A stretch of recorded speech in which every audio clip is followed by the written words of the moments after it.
Bienvenidos a Raíces con Alas. Somos Mania Casuso y Carla Lara. Hoy tenemos un episodio especial que estamos seguras te hará reflexionar y sobre todo te dará alas para crecer. Bienvenido. Les queremos platicar que hoy tenemos un gran invitado, un invitado de lujo, para hablar también de un tema que nos acata por muchos lados, pero porque siempre la información es poder. Vamos a hablar de epilepsia y para ello tenemos de invitado al doctor Omar. Él es neurocirujano de alta especialidad en neurooncología y radiocirugía por la UNAM. Trayectoria en hospitales como Hospital Central del Sur de alta especialidad de Pemex, el Instituto Nacional de Neurología y Neurocirugía, el ISSSTE Tláhuac y Hospital Ángeles del Pedregal en la Ciudad de México. Él tiene un amplio interés en la investigación científica, cuenta con más de 15 publicaciones científicas sobre neurocirugía, glioblastoma, glioblastoma y enfermedades cerebrovasculares. Ha sido ponente en congresos nacionales e internacionales, así como docente y coordinador de cursos en neurocirugía. Es miembro activo de diversas asociaciones médicas nacionales e internacionales y ha recibido reconocimientos por su excelencia académica y profesional, consolidándose como un experto en su campo. Y una disculpa porque lo tuve que leer, pero claramente un currículum de este tamaño no es algo fácil de memorizar y no se pueden cometer errores. Así que bienvenido, Omar Mane. Qué placer estar aquí. Igualmente, No, muchas gracias bienvenido. por la invitación. Encantadas de tenerte aquí porque justo lo platicábamos hace un momento detrás de cámaras. Nos parece bien importante llevar información basada en evidencia en manos de expertos para que, así como las redes sociales, los medios de comunicación que ahora son tan accesibles, pues se utilicen para informar y no para desinformar y crear más estigma. Y creemos que la epilepsia es justamente una enfermedad en donde hay poca información disponible para el público general, pero que además hay un gran estigma alrededor de la epilepsia por cómo se ha presentado en los medios de comunicación, en la sociedad en general, películas, etcétera. Verdaderamente tenemos solamente un cuadrititito de lo que realmente representa la epilepsia. Entonces, me encantaría empezar con qué es la epilepsia. Bien, pues muchas gracias por la invitación nuevamente. Y sí, creo que escogieron un muy buen tema porque hay muchas patologías de la neurología y de la neurocirugía que se mantienen todavía en la oscuridad a pesar de tanta información y que causan mucho miedo. Cuando pensamos que tenemos algo en la cabeza, la mayoría de las personas seguimos creyendo que es algo que no tiene una cura o que es una sentencia de muerte o una sentencia en toda tu vida. Y justo la epilepsia es una situación así. Entonces, ¿qué es la epilepsia? La epilepsia es una condición neurológica crónica que te predispone a tener crisis epilépticas. Ahora, ¿qué son las crisis epilépticas? Una crisis epiléptica es cuando tu cerebro, por alguna causa, que ya hablaremos más adelante, tiene descargas anormales, empieza una función anormal en el cerebro y eso puede generar distintas manifestaciones, dentro de ellas una que es muy conocida, que son las crisis convulsivas, cuando el paciente tiene movimientos incontrolados en todo su cuerpo y que es un estigma creer que es la única manifestación de la epilepsia. Esa es una, pero tenemos múltiples manifestaciones de cuando el cerebro está activándose de manera normal y eso es epilepsia. Ok. ¿Y esas activaciones anormales tienen que ver con la electricidad cerebral?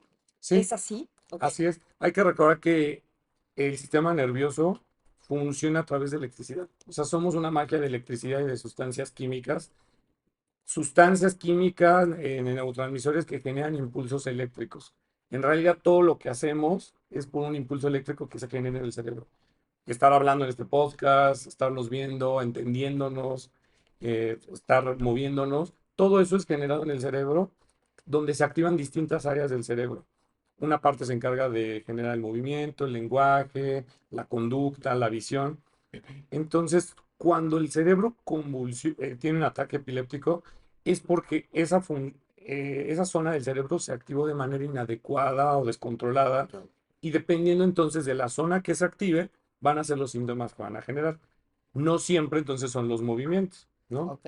Pudiéramos tener manifestaciones en una zona del cerebro que se encarga de la visión, por ejemplo, y pudiéramos estar platicando en este podcast y de repente tener alucinaciones o ver objetos que no existen, o como si yo las viera de repente muy pequeñas o muy grandes.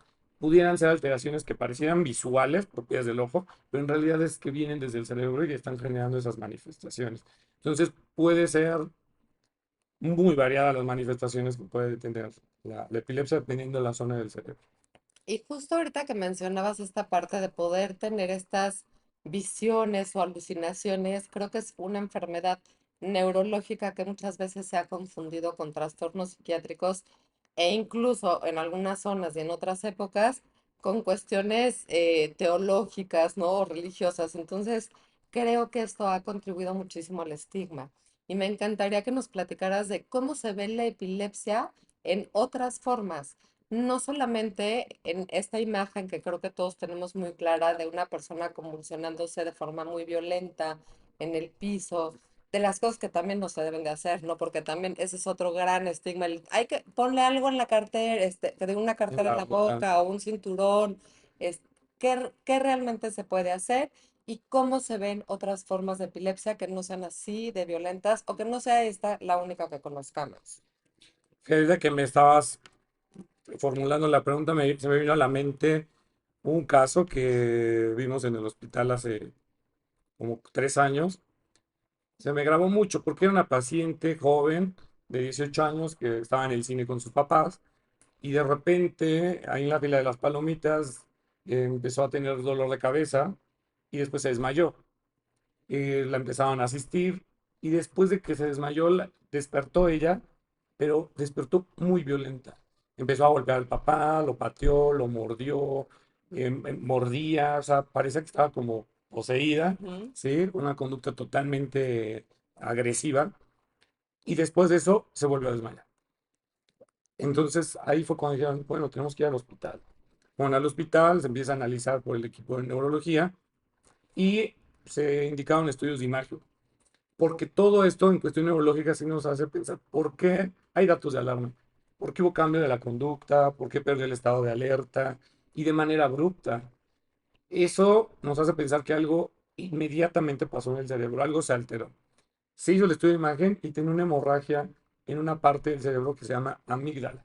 ¿Ok? Esa amígdala es una zona en el cerebro que se encarga de la ira y del enojo. O sea, cada vez que nosotros tenemos ataques de nuestra respuesta de enojo, que es una respuesta normal del cuerpo para sobrevivir o Sí, para protegernos de la agresión, Supervivencia. de supervivencia.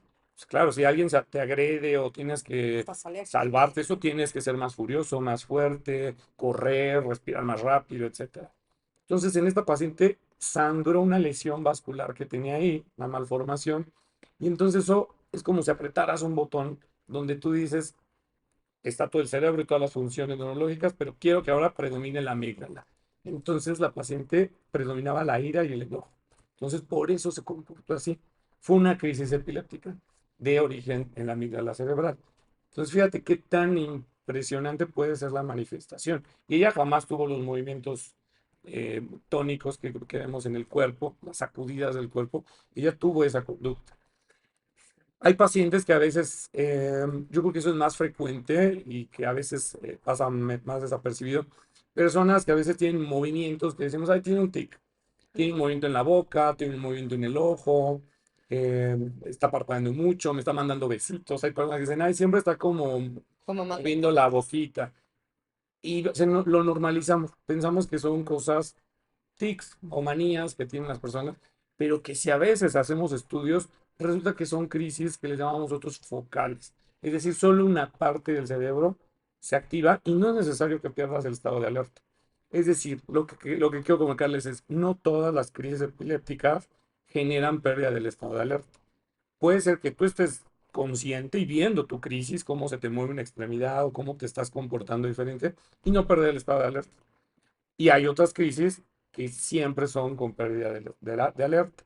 Entonces, las epilepsias pueden ser que se active una parte de tu cerebro y de un lado del cerebro, o puede ser que se activen ambas áreas del cerebro, tanto izquierda y derecha, o una crisis ya mucho más avanzada donde se convulsiona prácticamente ambos hemisferios cerebrales. Hay manifestaciones eh, muy focales que se van generalizando y que generan pérdida del estado de alerta. Hay otras crisis también muy peculiares. Esto me hizo recordar, hablando de películas, el Joker, ¿sí? O sea, donde vemos que el Joker está en el tren, en la calle, y siempre estaba con esta risa muy característica que se hizo famosa. Y nosotros en el hospital comentábamos, ¿no será que el paciente tiene una lesión cerebral? Hay lesiones cerebrales en una zona del cerebro que se llama hipotálamo, que es una zona que se encarga de las emociones, del metabolismo, principalmente, y que hay lesiones cerebrales tumorales que si crecen ahí pueden hacer que el paciente tenga lo que se llaman crisis gelásticas, es decir, episodios de risa. ¿Sí? Entonces, si vemos una persona que tiene una conducta parecida al Él Joker, siempre contento, así que exactamente. de repente de la nada tiene una risa de unos segundos Y y que se no piensa, original no por se le ningún... nota, ¿no? Sí. ¿Y qué es lo que pasa? Está loquito, Claro. está escuchando cosas, tal, pero no, o sea, puede ser que no sea eso, puede ser que si a eso le sumamos que haya dolor de cabeza, alteraciones en los niños, retraso en el crecimiento, en la conducta en la escuela, en el aprendizaje, foco rojo, o sea, hay que estudiar el cerebro, ¿sí? Te estoy escuchando y se me viene a la mente, ahora que dices, la pérdida del estado de alerta, ¿no? A esta chica que fue paciente, pues afortunadamente la llevaron al hospital para ver por qué desmayo, conducta totalmente inesperada y luego desmayo.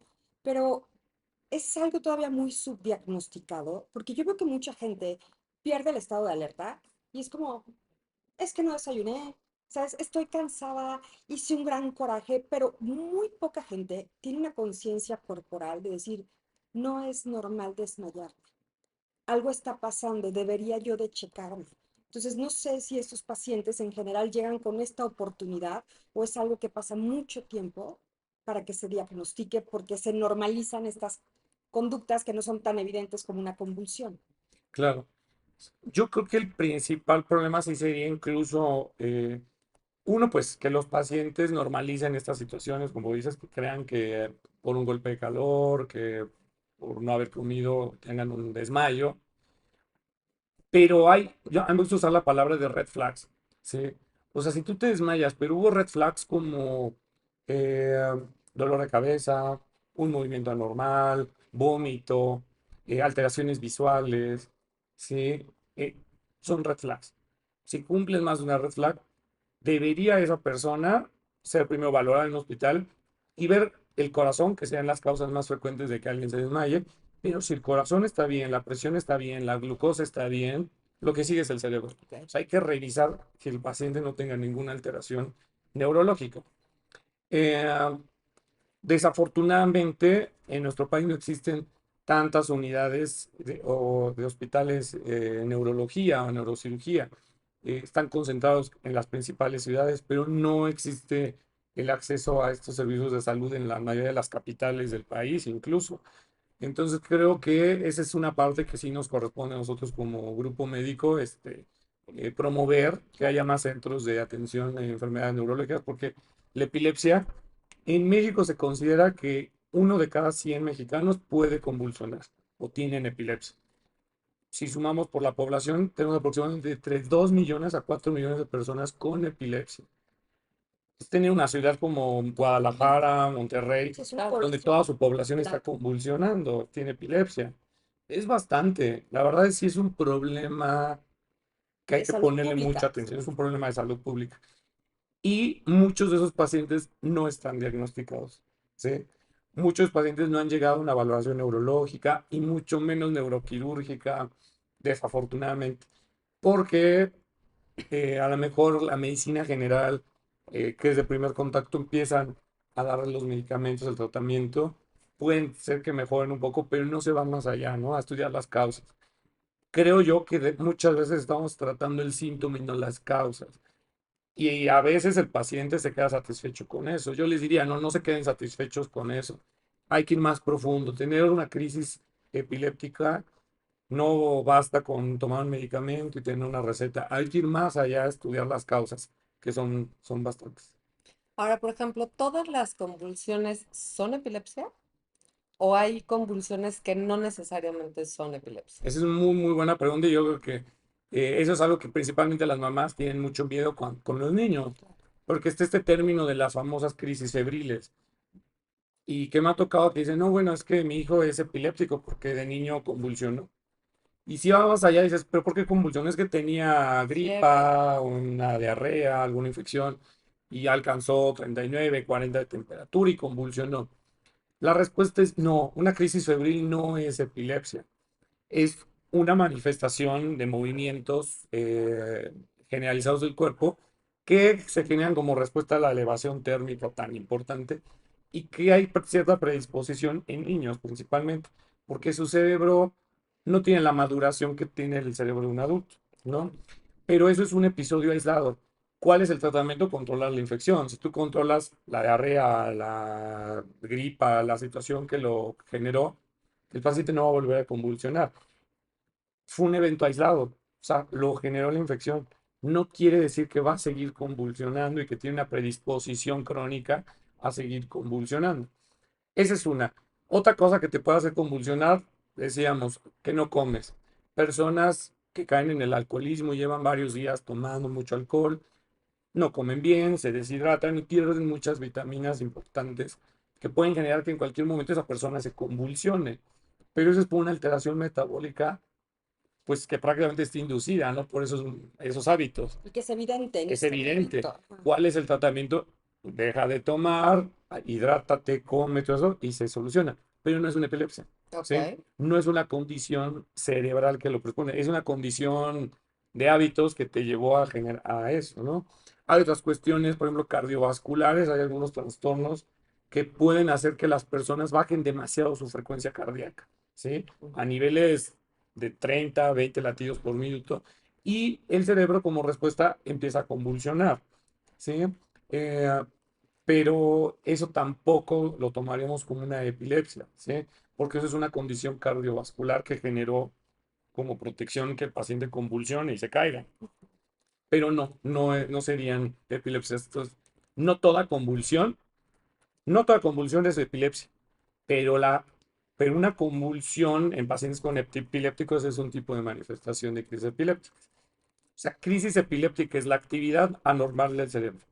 Cuando esa se manifiesta con movimientos, se llama crisis convulsiva. Cuando no hay movimientos, es una crisis epiléptica.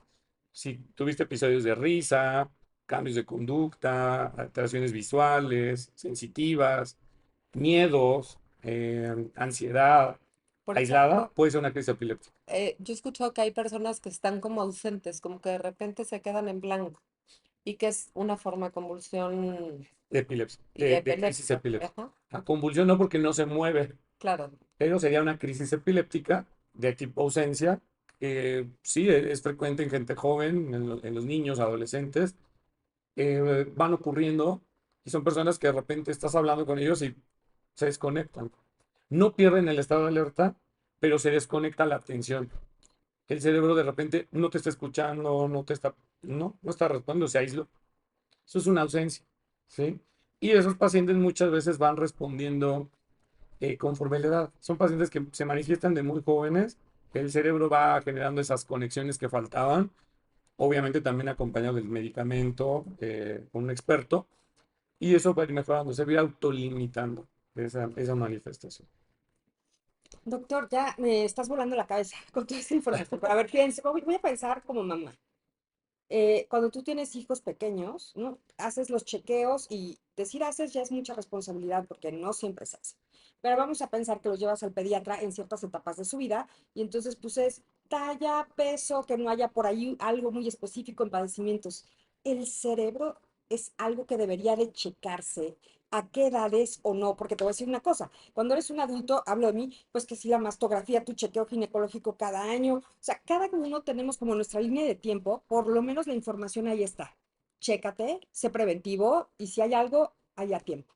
Pero un niño, con todo este tema que está en boga y no creo que no exista, pero de enfermedades mentales y de enfermedades, bueno, de salud mental y de enfermedades que tienen que ver con las emociones, no necesariamente con algo neurológico clínico, pero también químico. Entonces, ¿en qué momento deberíamos nosotras, no nada más si lo veo que está viendo al techo 1000 horas, pero creo que hay mucha negación y mucha falta de información como para decir, ah, pues mira, tal estudio, porque tú hablabas de imagen, estudio de Sí. imagen, pero en promedio debería de ser un chequeo así y un chequeo así, o nunca, y ya que ¿O cuándo? Ajá, o cuándo, para tener esta idea, que el cerebro es esta máquina misteriosa, perfecta, rara, biológica, que está conectado con la glándula pineal, pero la amígdala, pero todo. Entonces, ¿en qué momento la estudias para decir, aquí vamos bien, aquí cuidado? Fíjate, yo creo que esa pregunta te la voy a contestar con cuáles son las causas de la epilepsia, ¿no? Ok, O sea, cuáles son las etiologías, las causas. Son muchas. Una causa puede ser malformaciones cerebrales. O sea, quiere decir que desde que te estás formando en el vientre de mamá, desafortunadamente tus genes fallaron y no formaron bien las estructuras. ok. Así como hemos visto personas que nacen sin un bracito, sin un dedo, puede ser personas que nacen sin el lóbulo frontal, sin el cuerpo calloso, sin la pineal, sin algunas estructuras del cerebro, y eso ya lo condicionó a ser epiléptico, porque el cerebro no es un cerebro normal, o sea, tiene una variante, ¿sí? Es una causa, malformaciones cerebrales. Otra Eso causa, se detecta al nacimiento. eso pudieran, por ejemplo, ahí pudiéramos hacer estudios de imagen desde que está en el Ok, útero, ok. el ultrasonido, eso podemos hacer técnicas donde podemos ver ausencia de estructuras del cerebro, algunas partes que estén más chicas, más grandes, y eso te habla que el niño tiene una malformación cerebral, ¿sí? Bueno, Actualmente, ¿por qué hacemos tanto hincapié de que se tome ácido fólico? Actualmente y mundialmente está reconocido el ácido fólico evita problemas del cierre del tubo neural y problemas de anencefalia. Hay bebés que nacen sin cerebro, anencefalia. eso es real. Eso es real. Claro. Y antes se veía más porque había deficiencia de dieta con ácido fólico, desafortunadamente. Actualmente es muy raro, a lo mejor solamente en zonas muy marginadas es donde la población no tiene una buena ingesta de ácido fólico. Pero eso se ha logrado reducir. Sigue existiendo, ¿no? Es un problema todavía. Pero una prevención es tomar tu ácido fólico y tus chequeos trimestrales en el embarazo para ver malformaciones del sistema nervioso. Que aquí me gustaría hacer un paréntesis, porque el ácido fólico no se debe de tomar cuando te enteras que estás embarazada, sino toda mujer en edad fértil. Claro, porque es Correcto. preventivo. Tiene que ser, tengo una pareja estable, tengo deseos de ser mamá, tienen que estar tomando Y ácido sí, es por fólico. si sí, por si no, no importa. Ajá. Y ambos, papá y mamá, Porque además los dos contribuyen. de las primeras cosas que se forman justamente es el Así sistema es, nervioso y el cerebro. así es. Entonces, Sí, cuando tú sabes que estás embarazada, ya tu cerebro comenzó a formarse y si tenemos ahí alguna deficiencia, el daño puede haber estado ya causado. Entonces, yo creo que desde ahí podemos prevenir bastante. toda mujer en edad fértil Debería de hecho. debe de tomar ácido fólico. Es decir, si nos vamos a hacer muy preventivos, las malformaciones cerebrales se deben detectar desde el nacimiento o desde antes de nacer ya se detectó. Ok, No debería de detectarse a los 30 años, 40, 50. A lo mejor hubo una falla ahí, ¿no?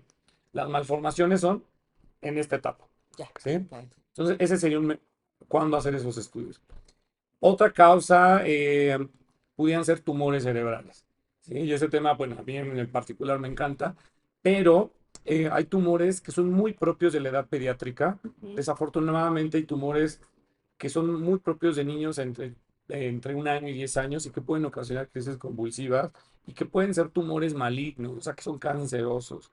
Entonces, si yo estoy viendo en el desarrollo, o sea, que tú vas viendo que tu hijo nació bien, todo, y en tus chequeos con el pediatra ves que de repente se desvía un ojo, empezó a caminar mal, convulsiona. Híjole, entonces algo está pasando en el cerebro. Un cerebro que nació normal se está empezando a afectar por algo, un Es el tumor. común. Ahí tendríamos que pensar la red flag de algo está creciendo en la cabeza, algo está pasando. El niño vomita, le duele la cabeza, está irritable. Datos de un tumor cerebral. Inmediatamente acudir con un especialista en tumores cerebrales y atender, porque no nada más, ahí sería más grave. No solamente puede convulsionar, está poniendo en riesgo su vida el tumor, ¿no? En adultos lo mismo.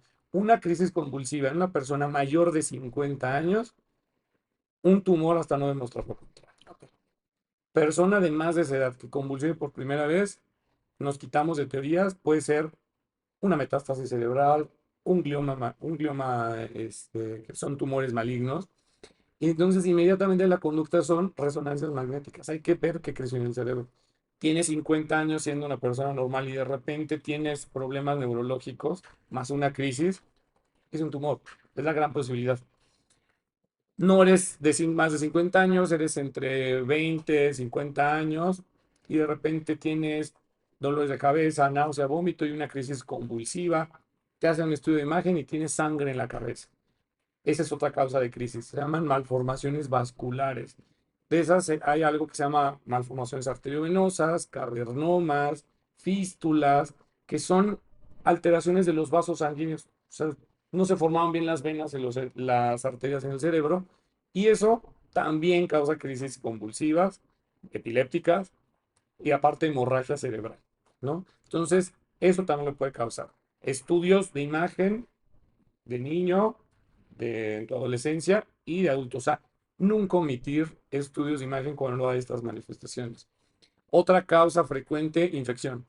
Anteriormente en México, la principal causa de epilepsia, ¿cuál creen que sea? Digo, ya nos estamos quitando eso. Como Personas. meningitis. Sí, Exacto, meningitis. pensamos lo mismo. No, Meningitis. bueno, esa es una causa en niños, ¿sí? O sea, el nacimiento, si la mamá tuvo una infección en vías urinarias, en el tracto vaginal, eh, citomegalovirus, herpes, alguna cuestión en el tracto vaginal durante el parto, puede hacer que el niño se infecte, que tenga crisis por una infección, meningitis, claro, muy bien, encefalitis, ¿sí? Pero no, es para adultos, esa sería para niños, pero para adultos en México, la cisticercosis, ¿sí? O sea, si una persona entre 20 y Maravilloso, ¿no? 50 Gente años. curiosas y además hipocondríacas. Maravilloso.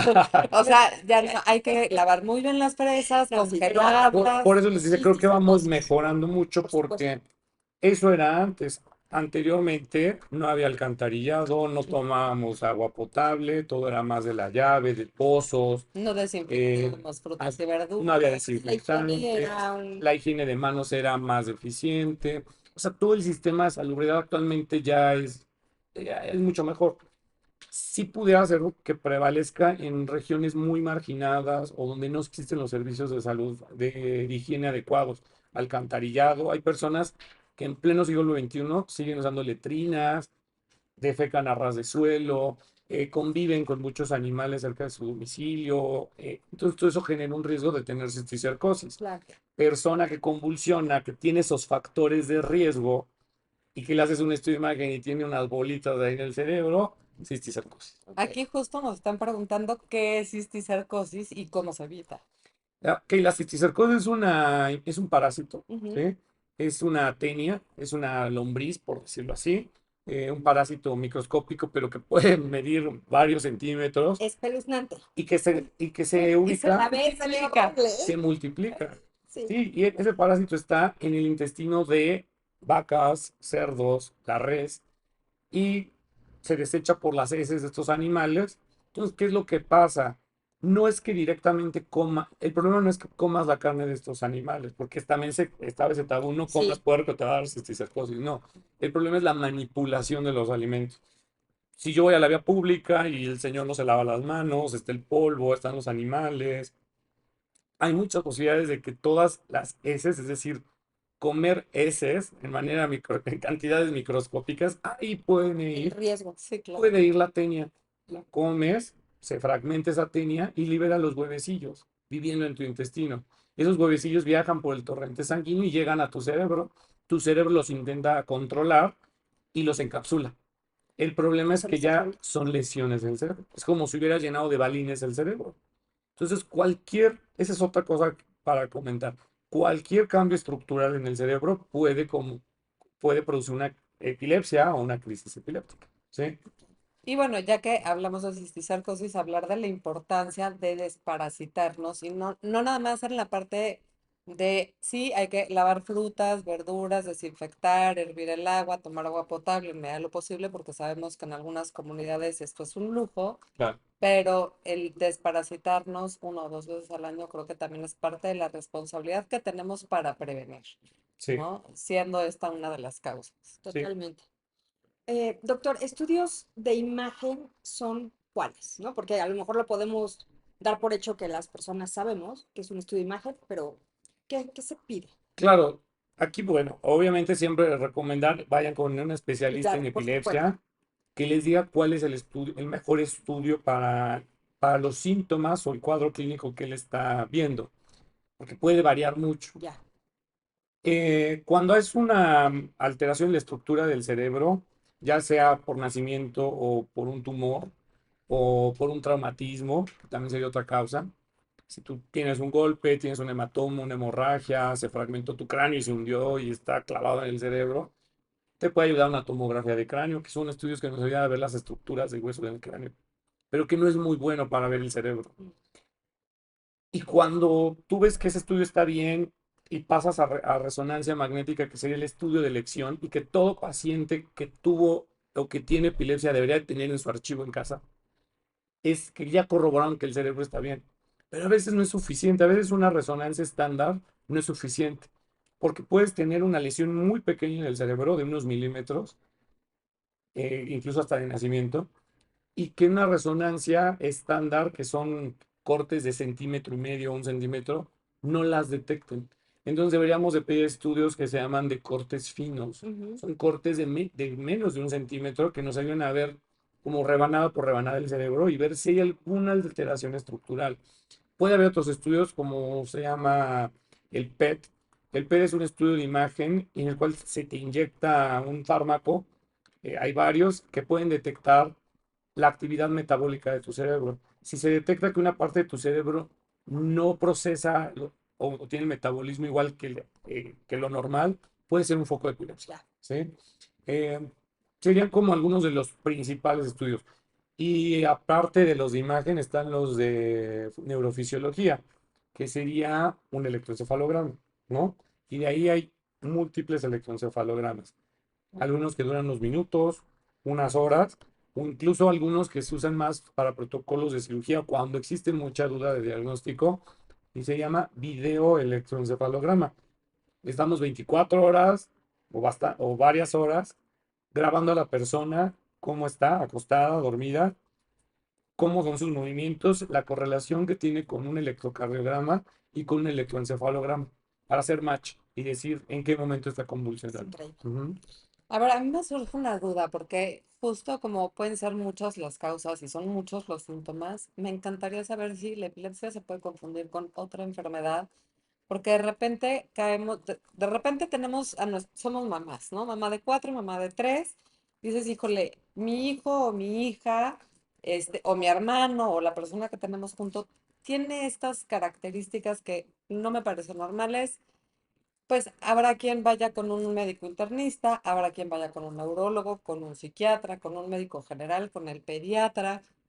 De repente no sabemos ni siquiera con quién ir. Nada más sabemos que hay algo que no está bien y lo que nuestra intuición nos dice es, pues bueno, voy a hablarle al internista o, pero ¿con qué se podría confundir? ¿Y quién es el médico indicado para tratar la epilepsia? Yo creo que todo médico debe de tener la capacidad de poder reconocer una crisis convulsiva o no convulsiva, y poder empezar a hacer un protocolo para detenerla y para referir y empezar a estudiar a esa persona. Esa es la parte del primer contacto. Pero yo creo que sí debe ser que todo paciente después se protocolice y se estudie más. Yo tacharía o reprimiría la conducta de empezar a tratar y mandarlo a la casa sin haber estudiado qué pasó. Hay que buscar las causas. Sí hay muchas que se pueden confundir. Hay personas que tienen trastornos del movimiento, Parkinson, Coreas, algunas otras enfermedades que son movimientos continuos del cuerpo y que pueden parecer que la persona convulsiona. Puede haber algunos trastornos emocionales, psiquiátricos, que muy probablemente en ciertos grupos de personas tú detectas factores de riesgo para alguna conducta psicológica alterada, y puede ser que muchas personas caigan en algo que se llama pseudocrisis, donde pareciera que todo el cuadro es una crisis, la persona se está moviendo, parece desvanecerse, dicen se les me duerme la cara, eh, pero ya en juicio de un especialista, uno puede ver reflejos neurológicos donde te das cuenta que la persona está íntegra y que hay como movimientos muy automatizados o muy forzados, por decirlo así. Y eso te puede ir desviando y decir, no, no, no, esto no es una crisis, ¿no? O sea, la persona está colaborando en cierto grado, ¿no? Puede ser una crisis de ansiedad, eh, principalmente, ¿sí? Eh, pero sí, también algunos datos de deshidratación, glucosa baja, por ejemplo, cuando hay hipoglucemia, uno puede llegar a temblar, ¿sí? y te decía, hasta puedes incluso convulsionar, pero no quiere decir que seas Claro. epiléptico, ¿no? Entonces, sí hay varias cuestiones que te pueden simular que una persona convulsiona. Yo diría que el más frecuente son trastornos del movimiento en personas mayores y crisis de ansiedad en gente joven. Disautonomía, por ejemplo. Bueno, la disautonomía también bastante peculiar, es una patología también muy poco conocida o que muy pocos tratan. Y sí, hay personas que pueden llegar a tener, llegan a sentir que se les baja la presión inmediatamente, la temperatura, pueden llegar a tener manifestaciones en su cuerpo como el adormecimiento de alguna extremidad, pueden llegar a ver algunas cuestiones, ciertas auras. Creo que sí se pudiera confundir una desautonomía. Sí. Y ahí entra el problema. Entonces, la epilepsia es una patología de especialidad. O sea, se puede controlar una crisis en el momento por cualquier médico. Cualquier médico general debe estar capacitado para controlarla, para saber qué hacer en los primeros pasos, pero de ahí sigue un especialista. Y hay muchos especialistas. ¿Quién es el que debe de ver la epilepsia? Está la rama de la neurología, que son los especialistas que ven la patología no quirúrgica del cerebro, y que hay especialistas que han estudiado mucho más años para especializarse en epilepsia. Son neurólogos expertos en el manejo médico de las crisis. Y está la parte de neurocirugía, especialistas que operamos el cerebro y hay algunos colegas que estudian más tiempo para poder especializarse en patologías de alteraciones estructurales cerebrales, tumores, malformaciones que deben ser operadas con todo ese protocolo. Es decir, se requieren muchos años de preparación en medicina para poder abordar estas enfermedades tan grandes. Y se nos está acabando el tiempo. Sí, pero qué interesante. A mí me parece súper interesante el tema, súper, súper interesante. Tú, Yo quisiera hacer una última pregunta, si da tiempo. ¿Diagnóstico es destino? Hablando de estos mitos de tienes epilepsia, está diagnosticado y la vas a tener. O hay todas estas posibilidades de tratamiento, hay cirugías de alta especialidad que ya están disponibles en nuestro país. No serán muchísimos los expertos, pero los hay. Sí, sí, sí. Entonces, ¿cuál es el escenario ante el diagnóstico hoy?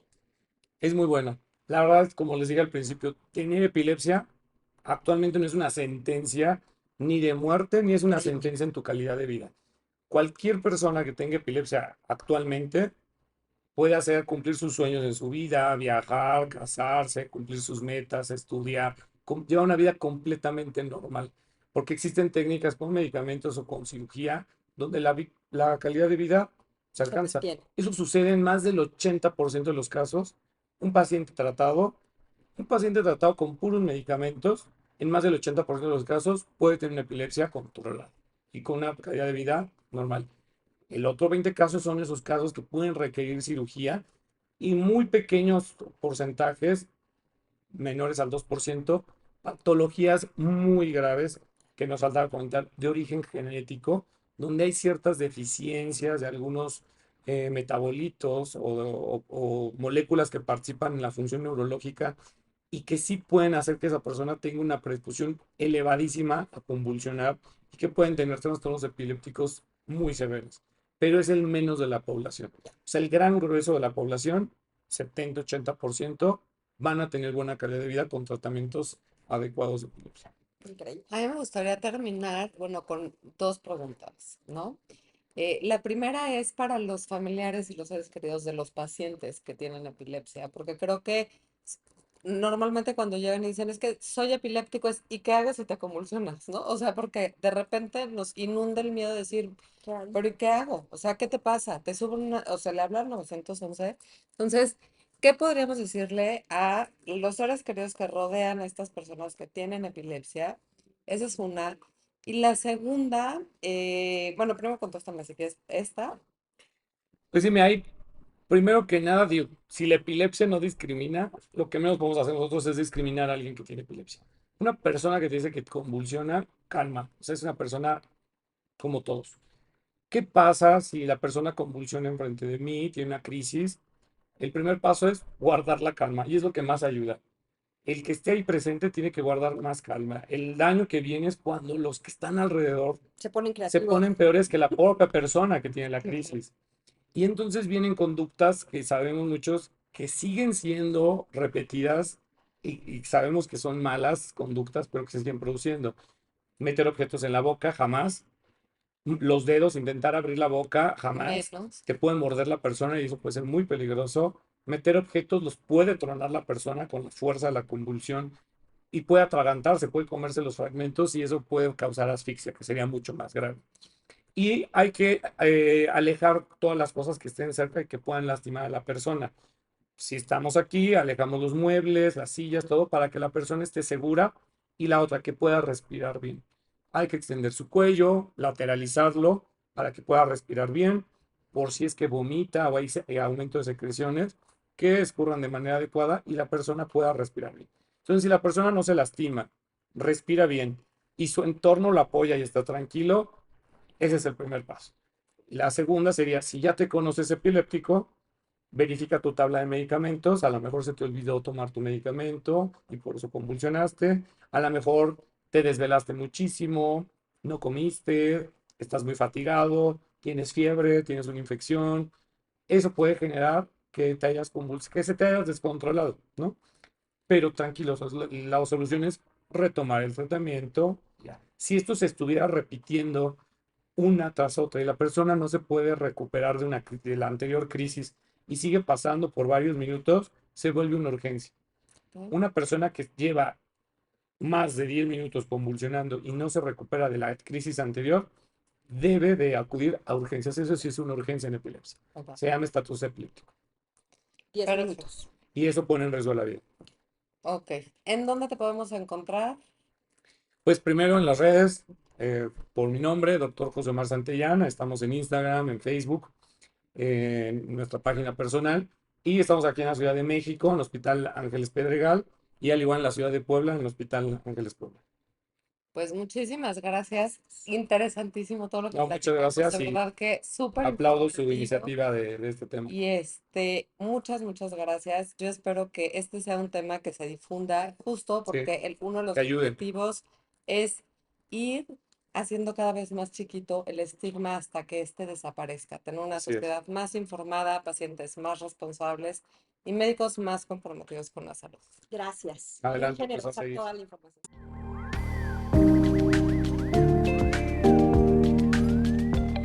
No se olviden de seguirnos en nuestras redes sociales. Estamos en Instagram, Facebook, Threads, TikTok. Suscríbanse a nuestros canales en YouTube y Spotify. Estamos como Raíces con Ala. Y no se olviden de activar la campanita para que no se pierdan ningún episodio ni ningún contenido.